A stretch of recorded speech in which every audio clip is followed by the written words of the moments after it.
Hi guys, welcome back with me again in this channel. On today's tutorial, I'm going to show you how you can delete all of your story replies on Instagram.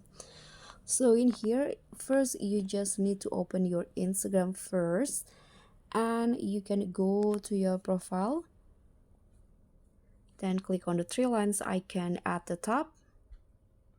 Here, tap on your activity, and you can see under the interaction sections there will be the sticker responses, so just tap on that.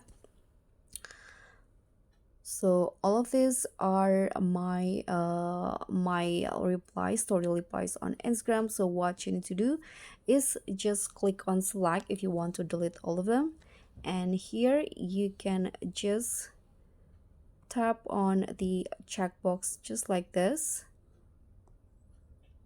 and delete the one that you want. So there are no options to delete all, so you need to check this box one by one, just like this.